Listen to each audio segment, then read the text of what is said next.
Good afternoon again. This is Reading for Charity. Again, we're getting through the big pile of books today, so for all these reviews. This time round, The Lies of Locke Lamora by Scott Lynch. This is one of these books that I actually owned before I did the charity read. And I'd read the first 50 pages and actually given up on it. I actually thought this was going to be one of those fantasy novels that annoys me. And there's quite a lot of them where you can actually see the main character when the wave is going to break over the main character, and you're like, I don't want to read it because it's going to annoy me. And those are the ones that always annoy me, where you can see something before the main character can, and it's like going but, and it's like, I don't want to read it. And so I'd actually given up on this book. I wasn't gonna read it. Then it appeared on the list to read, so I had to read it, and I'm glad I did. I'm glad I did read this book, because for 2/3 of the book, it's excellent. So the world building is fantastic. And there's going to be a root word here because that's the name of the group, but the Gentlemen Bastards, and they use that in the correct term, in that they have no fathers, are a very, very well written group of con men and thieves, and they steal because they want to. And for 2/3 of the book, when they are basically Ocean's Elevening their way around a fantasy city, is tremendous. It reminds me of some of the best and most enjoyable fantasy games that I've ever played in. The level of agency the characters have is high. They're obviously so much more skilled and intelligent than the rest of the city. It's enjoyable what they do. And then Scott Lynch obviously had no idea how to end the book. He'd obviously written this lovely world with these lovely characters and realised that there wasn't much of a plot to actually hang them around. And then tacked on the last third of the book, to make everything that went before it actually go together. And the problem with it is that the only way to deal with characters that are so powerful, so strong, and I think it's one of the rules of writing, it's like rule 7 or rule 11 when you have characters who are competent, is to take them out of their comfort zone and see what they do, see what happens. But what Scott Lynch does is just throw such a curveball in there, that it makes everything the characters do from that point on completely pointless. So Locke and the rest of the gang are basically trapped into a situation that they cannot escape from. They literally cannot escape from because of the Bonds Mage. So up until that point, it's super low fantasy. Super, super low fantasy. There's no magic. There's a little bit of alchemy. Really, that's the extent of what's going on.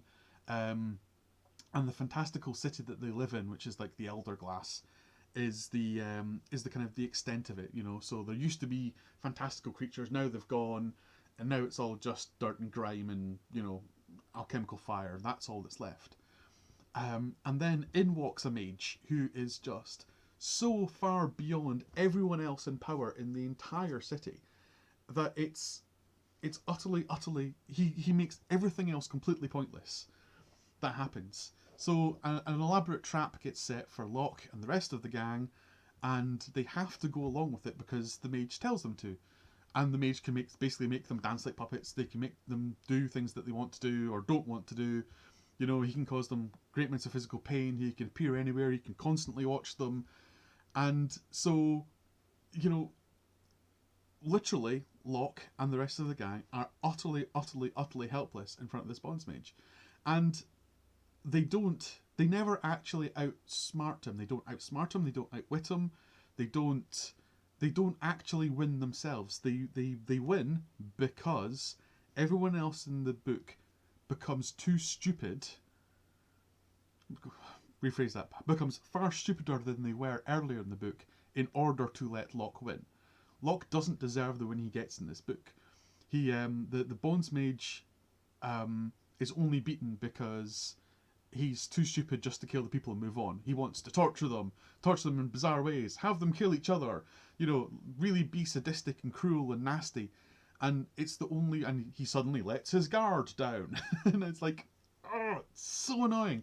No, he doesn't. If he's got that power, he just goes squit, squit, move on. The big boss who's made the big convoluted plot to get to the point he's at, but hasn't really thought about what he does afterwards. Rather than making his escape, which is what he was planning on doing in the first place, just kind of sits and hangs around and waits for Locke to turn up to be stabbed. It's like, well, no, he wouldn't have done that either. He had plans within plans within plans. Why is he now just going, meh, well, that's that then, I'll just wait here. The protagonists arrived. Everyone holds the idiot ball so hard in the last third of the book. It really annoyed me. Really genuinely annoyed me, because the first two halves, that's a half being a third. I've now got 2 halves and 3 thirds. Maths is not my strong point today. The last third of the book is so disappointing because I don't think Lynch knew where he was going with the rest of it. Which is annoying, but the book is good. The world building is fantastic. The characterization is great. The plot, for the most part, is good. And if you ignore the idiot balling in the last third, it's a great book. It's a great book to read. So, should you read The Lies of Locke Lamora? Yes, you should. But but, and there's always a big but. Yes, you should definitely read this book, but the last third will be a disappointment to you, because the power level of the bad guys is so far away and above that of the protagonists. There's no way that Locke should ever have won. Ever, ever, ever, ever, ever. I mean, it's so convoluted and silly to make Locke win. Locke never deserves to win at any point in time. He doesn't win because he's clever. He doesn't win because he's skilled. He doesn't win because he manages to pull off a great con. He wins because everyone else is forced to be stupid and let him win. It's annoying. It's super, super annoying. But, I mean, we've all read books like that before. Yes, read it because the world building is fantastic. It reminds me of a lot of the best fantasy novelists when it comes to world building. He needs to work on his plot. Pretty much. So, yes, that was The Lies of Locke Lamora. The next one is going to be the second book in the series, which is Red Seas Under Red Skies, and it's the second Locke Lamora book.